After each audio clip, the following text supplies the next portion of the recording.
ndabiyegereje mwese. Uyu ni wa mwanya mwiza tugiye kubagezaho ijambo ry'Imana uko musanzwe mukurikira. Reka tugushimire wewe ufashe uyu mwanya, reka tugushimire wewe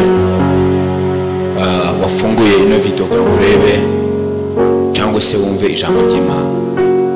Muri uyu mwanya mwiza rero tugiye kwakira umushumba wacu kutugezaho ijambo ry'Imana, Bishop. Umwanya mwiza, reka dusengane Imana. Agera kuri mikrofone, dusengane Imana twese aho uri, reka dusengane Imana mu mwanya mwiza, twumve ijambo ry'Imana, amagambo y'Imana meza. Mwami Imana yacu ikomeye, nyiri ubuhungiro bwacu, niwe twizeye, niwe twegamiye, niwe twisunze. Uri umukozi w'umuhanga, urakiranuka Yesu. Icyubahiro ni cyawe muri iki gitondo no mu minsi yose, kuva isi yaremwa igenwa nawe kugira ngo habeho guca, habeho kwira, habeho kureka kw'izuba. Tuguhaye ikaze, turakwegereje muri iki gitaramo cy'umunsi cyangwa se muri amateraniro y'aya masaha. Dufashe buri umwe wese yo kumva ijambo ryawe, ureke ijambo ryawe rimugirire umumaro, ijambo ryawe rimufashe. Asante Yesu kuko turi kumwe mu izina ryawe, amen. Karibu Bishop, karibu.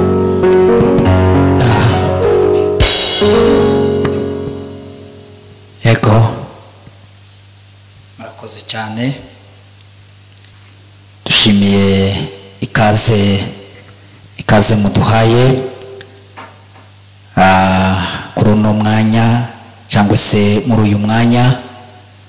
Dushimira n'abakunzi bacu bose, abo tuba turi kumwe bakunze kubana natwe kuri Siloam Gospel TV, bavandimwe, inshuti z'umusaraba, rwose turabashimira cyane. Data wo mu ijuru abaduhera umugisha.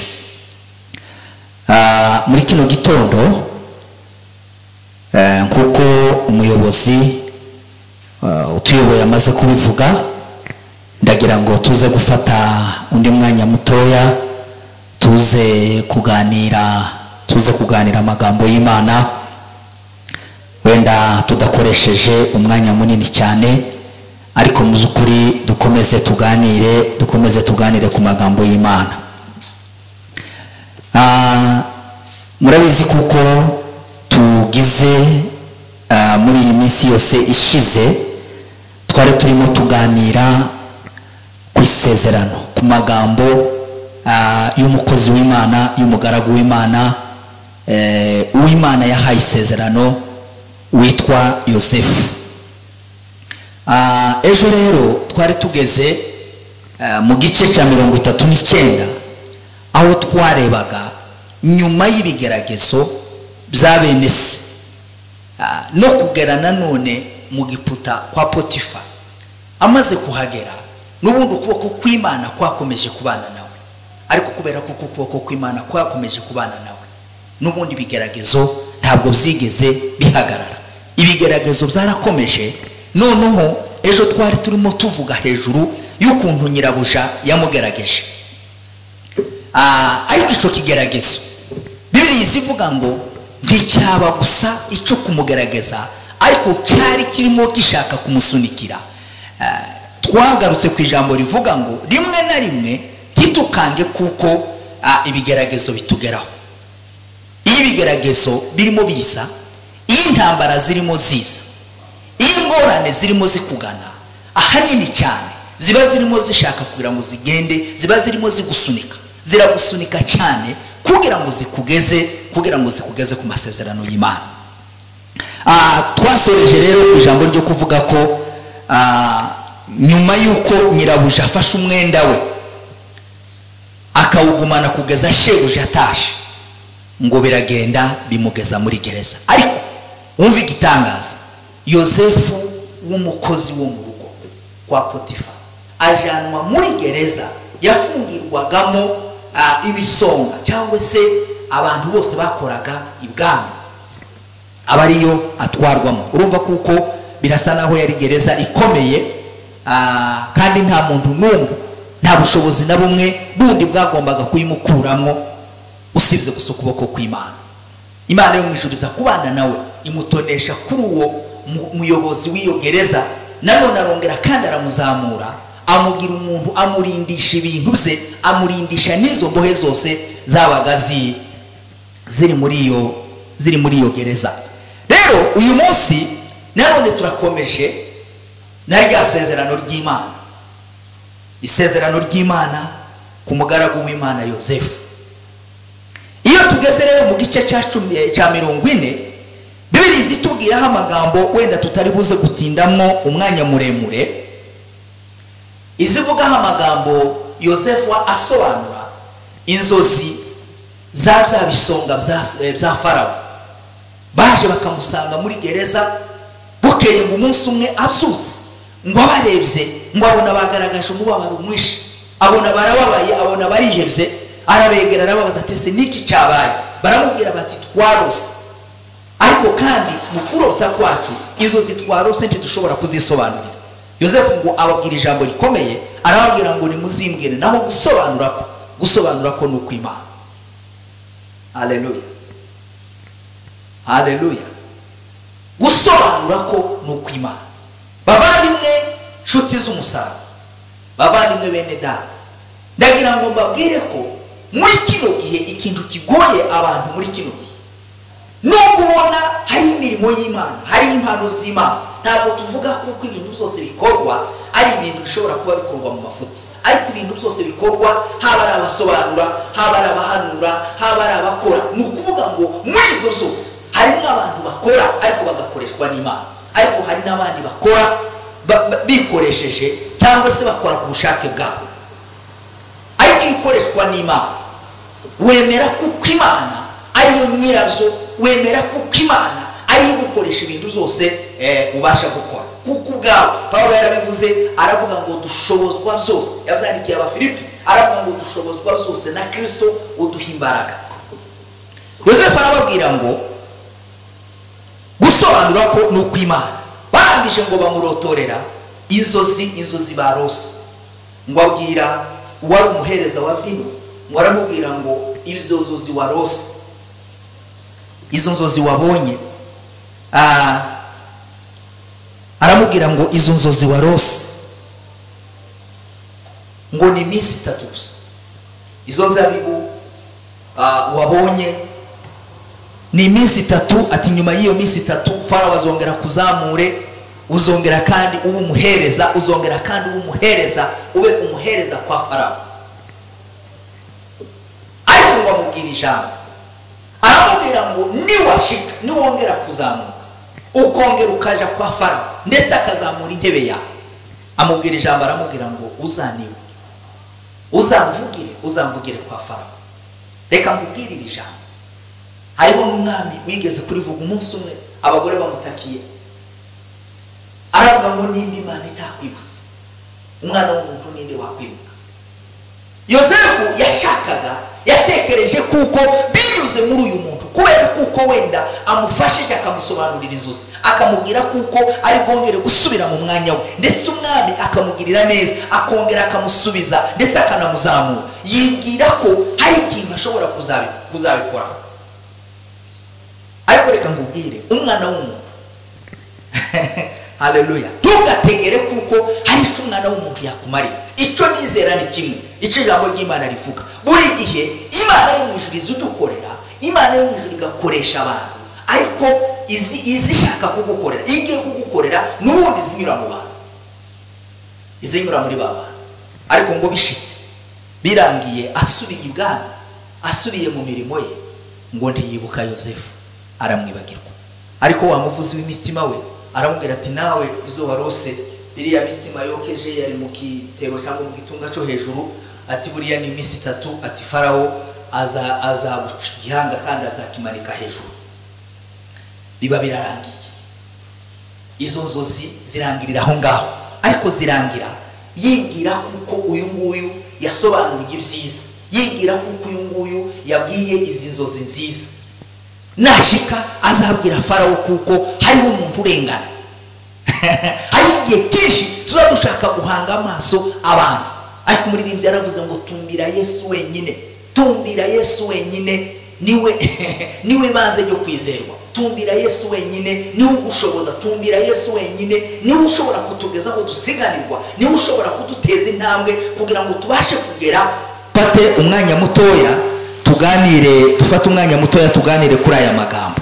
Dufate umwanya muto utari munini cyane, ariko tuganire kuri aya magambo. Farawo ararota, ngo arota inka zibyibushe, ngo n'izindi nka zinanutse, ngo za nka zinanutse ngo zifata za zindi zibyibushe ngo zirazimira.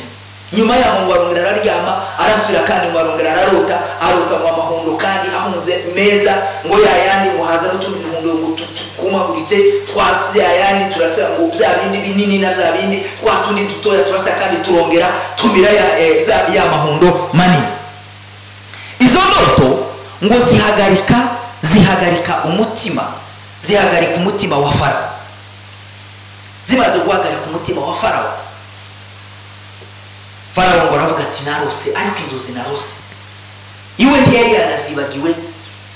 Ari abandi bami barose barazibagirwa, bakabwira abandi bati mubanze mumbwire uko narose, hanyuma nimurangiza munasobanurire uko bisobanura. Ariko Farawo we yaravugaga ngo dore uko narose, dore inzozi narose inka zibyibushe n'izindi zinanutse, narose amahunda abyibushe nane ananutse, zose bya bindi binanutse biragenda bimira bya bindi bibyibushe. Bigeze aho Bibiliya zivuga ngo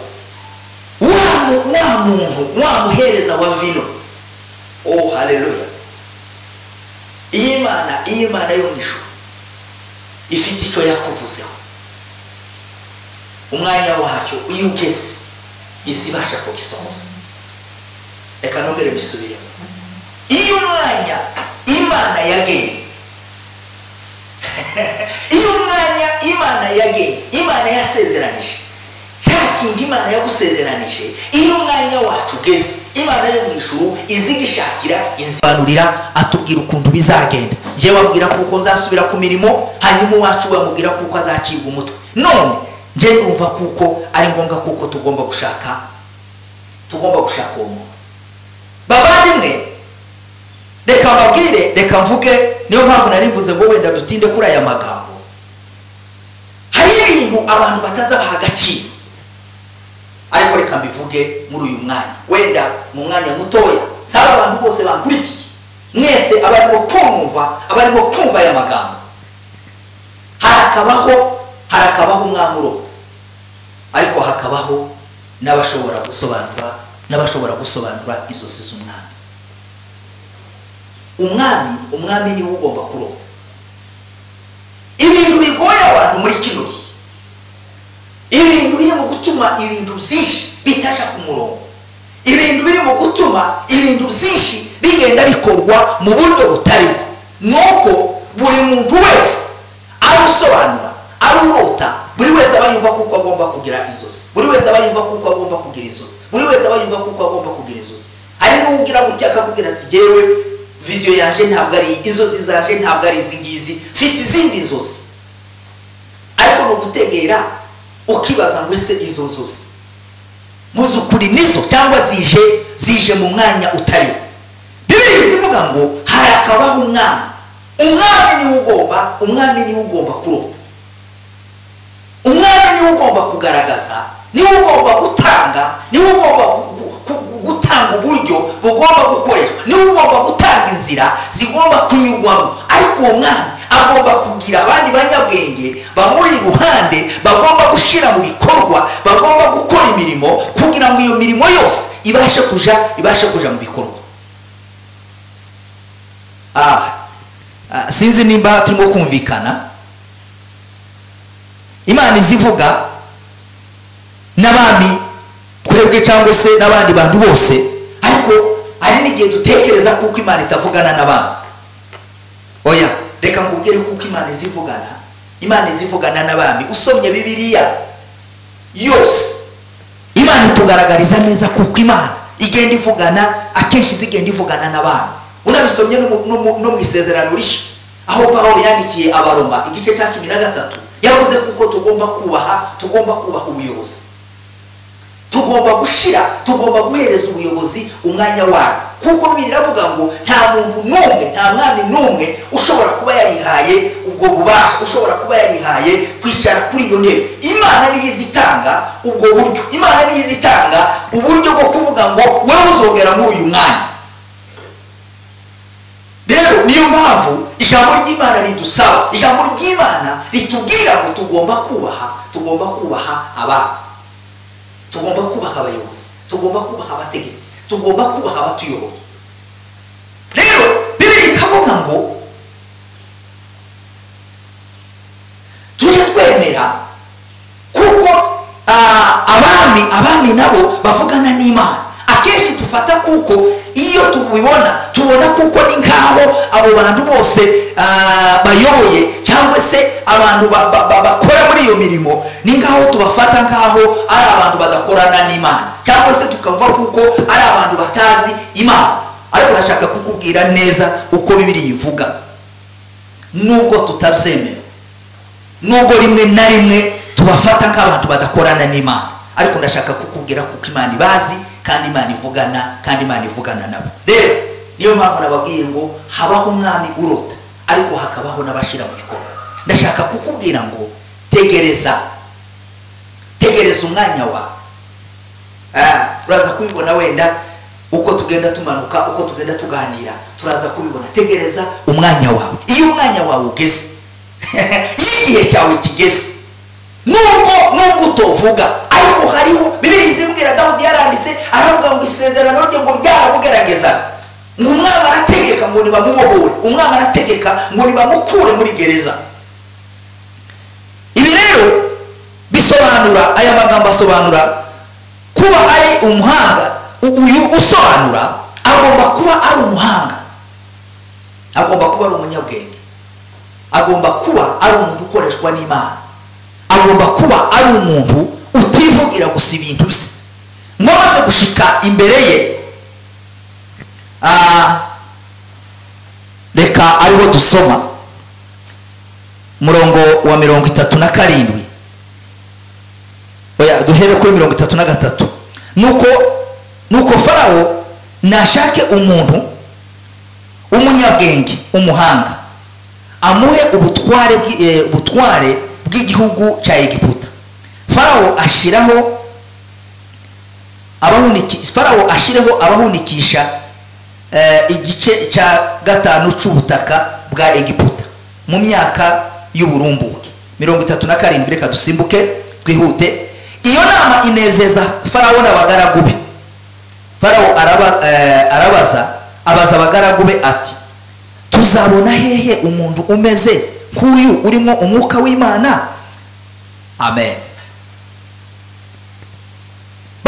Amaze kumuzana, Farawo amaze gutegeka kuko bamukura mu nzu y'imbohe, bamugejeje imbere ye, Farawo amubwiye za ndoto yarose, ngo Yosefu arabimusobanurira, aramubwira ngo izo ni ibintu byoroshe mwami nyagasani, aramubwira ngo izo ni ibintu byoroshe. Ayo ni amagambo atakwirirwa anagutesha umutwe. Aramubwira ngo ibyo byose bisobanura, izo nzozi zose zisobanura kimwe. Hariho imyaka gusa 7 y'uburumbuke, nyuma y'iyo myaka 7 y'uburumbuke hariho imyaka y'inzara.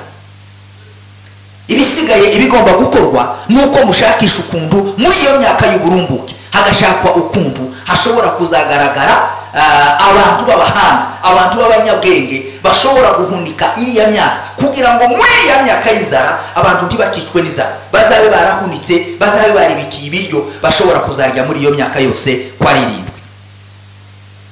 Oh, haleluya.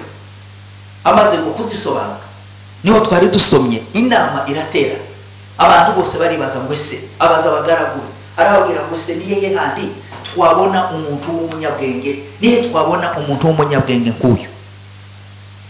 Haleluya. Nihe twabona umuntu w'umunyabwenge, nihe twabona umuntu w'umunyabwenge nk'uyu? Umuntu ukenewe, umuntu uri mu mwuka w'Imana, umuntu ufite isezerano Imana yamusezeranije. Imana yamubwiye kuko agomba kuzategeka, Imana yavuze kuko agomba kuzayobora. Umva, ntabwo byasohoreye iriya muri bene se, ntabwo risohoreye kwa Potifa, ntabwo riragiye riko ndanyura muri gereza. Abantu bose bari barabona kuko kurangira kwa Yosefu kwabaye, ariko Yosefu aracyarimo agerageza, aracyarimo azamuka, ageze no muhuni imbere ya Farawo. Bibiri zivuga ngo amaze kumubwira ayo magambo, icyo nashakaga kukubwira ni ukukubwira ngo ni ugutegereza. Hariho ibintu byinshi muri kino gihe abantu batagitegereza umwanya wabo, ariko reka nkubwire, ugomba kwicara ugasenga Imana, ugategereza umwanya wawe. Iyo umwanya wawe wageze,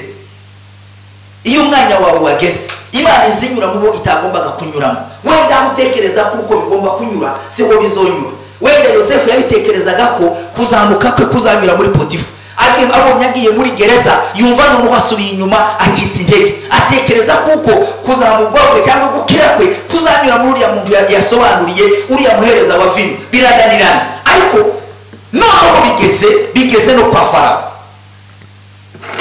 Wanasifiwe. Umwanya w'umuntu, isezerano ryawe, Imana yakuvuzeho, Imana yakwanditseho, ntigishobora kurwanwa n'umwana w'umuntu, ntigishobora kwimirwa n'umwana w'umuntu. Bavandimwe, ndagira ngo mbabwire, abantu bakenewe, umuntu ukenewe mu gihe cye. Iyo bigeze ku mwanya ukeneweho, nta wundi wawujamo. Haleluya. Iyo bigeze ku mwanya ukeneweho, ni ukuvuga ngo zagezaho ibintu zose birangira, bigezaho hasigara hakenewe umuntu witwa Yosefu. Baravuga ngo nibabwire baje kumushaka, nibamuzana niwe ushobora kugira icyo yamarira umwana, niwe ushobora gusobanura wenyine gusa inzozi z'umwana. Ndagira ngo mubaze, nimba ushobora gutekereza, nimba ushobora kuba waba wibona kuko muri kino gihe hari ikintu ukeneweho. Iyo somye igitabo cya Daniyeli, wa munsi wa Daniyeli, umwami yaravuze ngo numvishe bakuvuga, numvise amakuru yawe, numva kuko nguri umuntu w'umuhanga, numva kuko ngo muri wewe habamo imana zitari bigirwamana, habamo imana zitabera. None ndashaka kugira ngo niba wabasha kunsobanurira, niba wabasha kumbwira aya magambo. Yosefu baje kumuhubuza muri gereza, baramuzana, bamukura muri ya myenda ya gereza, bamukura muri cya kimwaro yari yarashizwemo na Potifa, amubeshera avuga kuko yakoze icyaha kandi nta cyaha yakoze. Ageze imbere y'umwami, amaze gusobanura izo nzozi no gutanga inama nziza. Iyo umuntu ari mu mwuka w'Imana, iyo umuntu afite isezerano ry'Imana, azatanga inama nziza, azatanga inama zubaka, azatanga inama zirema ibintu zose bikaremeka, azavuga ibintu hanyuma bikubakika kandi bikubaka n'abandi. Azakora ibintu bishobora gufasha ubugingo bwe, bifasha igihugu, bigafasha itorero, bigafasha imiryango. Uwo muntu iyo ari mu isezerano, iyo ari mu mwuka w'Imana, umwuka w'Imana ntuzi usenya. Umwuka w'Imana niho utandukaniye n'imyuka mibi, niho utandukaniye n'imyuka y'abadayimoni. Nta mwuka w'Imana na rimwe uzi usenya. Farawo ngo amaze kuvuga ayo magambo, reka dusoze tuvuga aya magambo, ngo amaze kumubwira izo nama, ndagira ngo mbabwire kuko Yosefu yarageze ku mwanya we. Ngo Farawo aramuhamagara uhereye kuri uyu murongo wa 37, aramubwira ngo umva noneho ikibaye.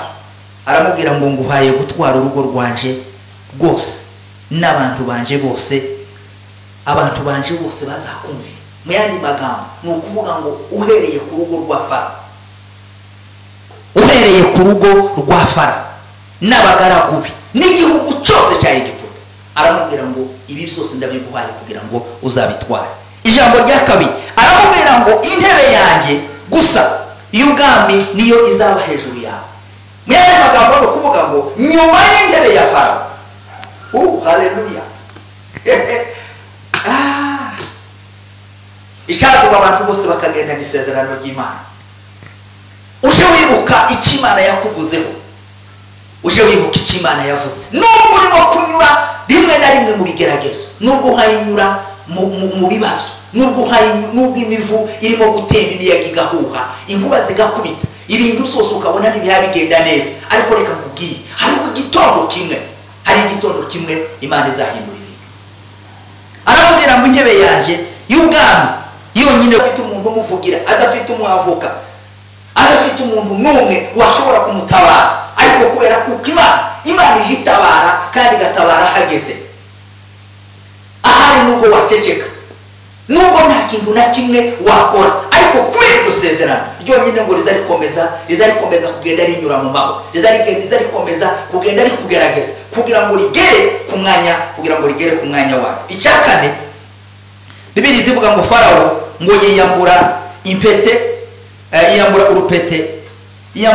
iriho ikimenyetso. Bibiliya ikavuga ngo ayambika Yosefu urupete rwa Farawo ngo ruriho ikimenyetso. Mwibuke kuko iki kimenyetso cyangwa se uru rupeta nibwo rwakoreshwaga muri icyo gihe nk'amakashe y'uyu munsi, ariko ngo nayo arayambura, ngo amaze kuyambura ngo arayimwambika. Icya gatanu, Bibiliya zivuga ngo amwambika umwenda w'ibitare, imyenda y'ibitare myiza. Iyo ngeze kuri aya magambo hari ibyo ntekereza. Wibuke wa munsi wa Kristo ageze ku musaraba, Bibiliya zivuga ngo bamwambuye umugabo umwe muri gajya batatu yahuye nabo, ngo yamwambuye imyenda y'ubushwambagara, ngo amwambika umwenda udaraje, amwambika umwenda w'igiciro, amwambika umwenda udakoze isoni, amwambika umwenda azinjirana muri rwa rurembo. Yosefu yamburwa imyenda y'igisuzuguriro. Haleluya! Yamburwa imyenda y'igisuzuguriro. Yamburwa imyenda itari y'agaciro, yamburwa imyenda yo muri gereza, yamburwa bya bitutsi, yamburwa kwa kubesherwa, yambika umwenda azakomeza kwambara. Haleluya! Ijambo rigira gatandatu, Bibiliya ikavuga ngo amwambika umukufu w'izahabu. Agaciro, amwambika umukufu w'izahabu, amuhereza agaciro, yambara ibintu byose bifite agaciro. Wibuke kuko ibingibi bigenda bivugwa. Hariyo igihe umunsi ngo tuzagendagenda mu mihanda ngo yakozwe n'izahabu z'igiciro cyinshi.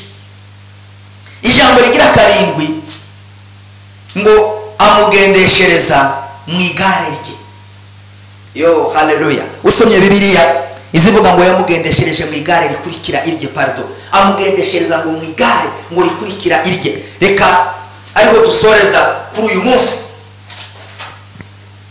dusomye duhereye ku murongo wa 43.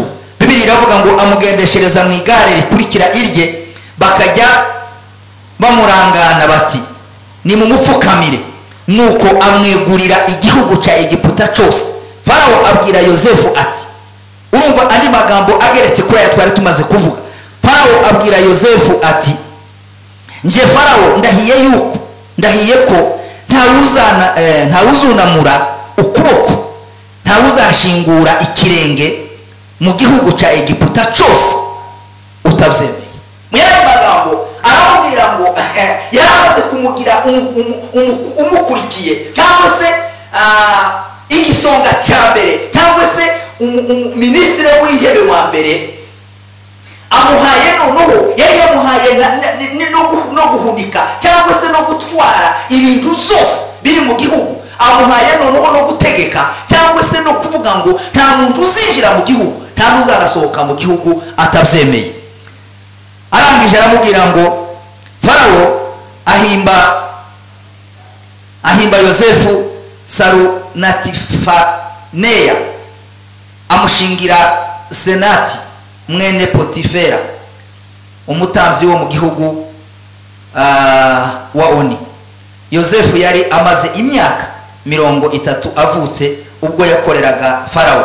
Yosefu ava aho Farawo ari, atambagira igihugu cya Egiputa cyose. Amen. Ndagira ngo nkubwire ko dusoza uyu munsi, reka tube duhagarikiye ahangaha, tuzakomeza n'aya magambo ku munsi w'ejo. Ariko reka nkubwire ngo twari turimo tuvuga ngo iyo isezerano rigeze ku mwanya wacu, Imana yo mu ijuru izirishakira inzira, kandi mu kurishakira inzira ikarisohoza.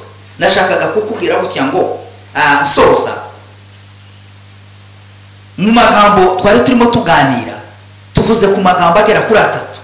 Iyo Imana igiye gusohoza isezerano ryayo, iyo Imana ishaka kukugeza ku mwanya yashatse kuko ugomba kugeramo, ntizishakishwa, ntawuzuyikoma mu nkokora, kandi ntizibura inzira ibinyuzamo. yonyura mu bami, yonyura mu batari abami, yonyura mu bakomeye, yonyura mu bantu utazi, yonyura mu butigeze gutekereza kuko igomba kunyuramo, ariko ikabanyuramo kugira ngo ibashe kukugeza aho igomba kukugeza, kandi kugira ngo ibashe gusohoza isezerano ryayo. Ijambo rya kabiri twari turimo kuganira, twari turimo tuvuga ngo nanone hagomba kuba umwami ugomba kurota, hanyuma hakabaho n'abasobanura, hakabaho n'abashyira mu bikorwa, hakabaho n'abakora indoto z'ubwami.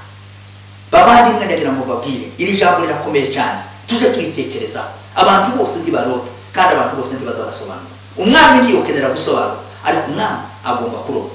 Ni ngombwa rero kuko tugomba kuza tuzubahiriza kandi tugategereza, buri wese agategereza umwanya we, buri wese akumva kuko agomba gutegereza umwanya we. Ariko twarako tunavuga ngo ese muri kino gihe ninde muntu ukenewe? Umuntu ukenewe nuri mu mwuka w'Imana, n'ufite isezerano ry'Imana, n'ufite icyo Imana yamuvuzeho, kugira ngo abashe gutanga inama, kugira ngo abashe kubaka imitima isenzegeye, kugira ngo abashe gutabara abarusha, kugira ngo abashe gukora imirimo ishobora gutuma Imana yo mu ijuru ikomeza kwigaragaza, ikomeza kwerekana imbaraga zayo muri kino gihe turimo. Bavandimwe ndagira ngo uyu munsi dusoreza ahangaha, ndashaka kugira ngo dufatikanye nawe gusenga, ariko ngira ngo gusengere ahari uwoba umaze gucika intege, uwoba ukiri muri uru rugendo, ukiri muri gereza, ukiri mu voyagurika, ukiri mu bibazo, urimo kwibaza ngo se ni hehe bizava, ariko reka nkubwire ngo uracyari umuntu ukenewe, kandi Imana yo mu ijuru iracyafite umwanya igomba kuzakugeza, iracyafite kuzakugeza kuzo yagusezeranije. Ntukike intege, ntusubire inyuma, ntukangwe n'ibigeragezo urimo guhura nabyo, ariko ndakubwira kuko Imana yo mu ijuru ikiri kumwe nawe. Ndashaka gusengana nawe rero, wewe uhaye ucika intege muri kino gihe, wewe uhaye ushaka gusubira inyuma, wewe uhaye ushaka kuva mu z'Imana, wewe uhaye ushaka kubishingukamo, wewe uhaye uvuga ngo nta yindi nzira, ngeze muri gereza, ndakingiranye muri gereza, aho mkingiraniye nta wundi muntu wohangura. Ariko reka nkubwire, hariho ijambo ry'Imana rikubwiye ngo umunsi umwe mu gitondo kimwe hariho itegeko rizotangwa n'umwami, bakavuga ngo nibagende baje kumuhuza muri gereza, baje kumukurayo, hanyuma bamuzane ibwami, hanyuma ahabwe aya magambo yose tuvuze kuko arari. Imana yo mu ijuru ibaha umugisha, Imana yo mu ijuru ibagirire neza. Reka dusengane nawe, hanyuma ndizera neza kuko hari icyo Imana igomba gukora mu bugingo bwawe. Data, mu izina rya Yesu Kristo, ndasabira abapapa, ndasabira abamama, ndasabira abahungu n'abakobwa, urubyiruko ruriho muri kino gihe, abantu bose bahuye n'ingorane, abantu bamaze kugera ahantu bumva kuko badashobora kuba bakongera kuva muri ako kazi, badashobora kuba bumva kuko bamaze kugera ahantu batoba bagifite umuntu ubasha kuhabarengera, ariko hari ukuboko kw'imbaraga kwa kundi Imana yakoresheje wa Mose igakura Isirayeli, ukuboko kw'imbaraga Imana yakoresheje wa Mose igakura Yosefu muri gereza, ukuboko kw'imbaraga Imana yakoresheje wa Mose ugakura ba Meshaki na Abedenego na Sadaraka mu itanura y'umuriro, ukuboko kw'imbaraga Imana yakoresheje wa Mose ugakura Daniyeli mu rwobo rw'intare. Uko kuboko kw'Imana, Imana ukurambure, ukure aba bagaragu bawe, ukure buri muntu wese muri ruriya rwobo, muri ruriya ruzitiro, muri ruriya gereza afungiwemo, ahayumva kuko ataba, ariko wongere kandi umuzamu umugeze ku masezerano, kugira ngo yongere ahabwe ibyiza by'Imana, agere ku migisha y'Imana. Urakoze Mana kuko ukomeza kubana nabo, mpagaze mu mbaraga z'umusaraba, ndamagana ziriya ntambara n'ibibazo byose abantu barimo guterwa n'imbaraga z'abadayimoni, imbaraga z'abamedi n'abaperezi, imbaraga z'abantu bo mu kirere, mu izina rya Yesu Kristo. Mana nizeye Data, ndategeka amahoro yawe